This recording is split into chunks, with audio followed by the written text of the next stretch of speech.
నమస్కారం అండి. నా పేరు గంగా సురేష్ బండారు. ప్రజలు ఏదో మంచి చేస్తారని ఆశించి ఇంత భారీ మెజార్టీతో కూటమి ప్రభుత్వాన్ని గెలిపిస్తే వీళ్ళు పరిపాలన గాలికి వదిలేసి సొంత పార్టీ నాయకుల విగ్రహాలు మరి పెట్టుకునే ఆ ఖర్చంతా ప్రజల మీద రుద్దేటట్టు 1750 కోట్ల రూపాయలు ఖర్చు పెట్టి నీరుకొండలో ఎన్టీ రామారావు గారి విగ్రహం పెట్టడానికి రెడీ అవుతున్నారు. ఈ డబ్బుతో 4 మెడికల్ కాలేజీలు కంప్లీట్ చేసి ఆ కాలేజీలకి ఈయన పేరు పెట్టుకోవచ్చు. ప్రజలు తీవ్ర ఇబ్బందులు పడుతున్నారు.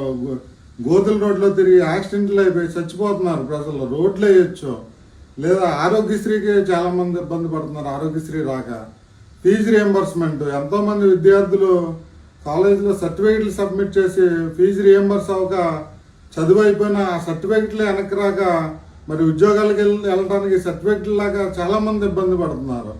ఇలాగా గవర్నమెంట్ టైంకి జీతాలే లాగా ప్రతి నెలగా అప్పు కోసం వెళ్ళే పరిస్థితి.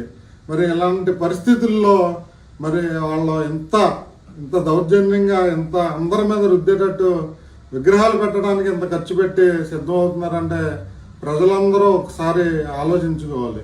క్యాస్ట్ కార్పొరేషన్లు పెట్టారు. ఒక క్యాస్ట్ కార్పొరేషన్కి రూపాయి ఇవ్వలేదు ఈరోజు. ఏదో ఒక్క క్యాస్ట్ని మీరు డెవలప్ చేయాలనుకున్నా పోనీ దళితుని డెవలప్ చేయండి. ఆ క్యాస్ట్ కార్పొరేషన్కి 500 కోట్లు 4 క్యాస్ట్లకి రిలీజ్ చేయండి. ఎంతోమంది విద్యార్థులు ఉంటారు, వాళ్ళకి సపోర్ట్ చేయండి విదేశీ విద్యకి. ఇలా ఏమి చేయకుండా ఎంతమంది ఇన్ని రకాలుగా ఇబ్బంది పడుతుంటే గవర్నమెంట్ అప్పులు చేసి మరి ఈ విగ్రహాలు పెట్టడానికి సిద్ధం అవుతుందంటే మరి ప్రజలు ఆలోచించుకోవాలి. మనం ఎలాంటి ప్రభుత్వాలను మనం గెలిపించామనేది ఒకసారి మనందరం ఆలోచించుకోవాల్సిన పరిస్థితి. ఎందుకు అంత అవసరం ఏముంది? ఆ విగ్రహం పెట్టి ఎంతమంది మీద రుద్దాల్సిన అవసరం ఉంది? ఆ ఖర్చు ప్రజలకి భారం కాదా? ఎందుకు వీళ్ళు ఇవన్నీ చేస్తున్నారు? జనరల్గా ఏం జరుగుతుంది? ఏదన్నా ఒక ప్రభుత్వం ఉన్నప్పుడు ఊరు ప్రెసిడెంట్ కాడి నుంచి రాష్ట్ర ముఖ్యమంత్రి వరకు వాళ్ళ పదవిలో ఉన్నప్పుడు ఆకస్మికంగా ఏదన్నా జరిగి ఇబ్బంది పడి ప్రాణం పోయినప్పుడు ఆ సంవత్సరం ఏదో వాళ్ళ జ్ఞాపకార్థం ఒక విగ్రహం పెడతారు ఎక్కడో చోటున. అంతేగాని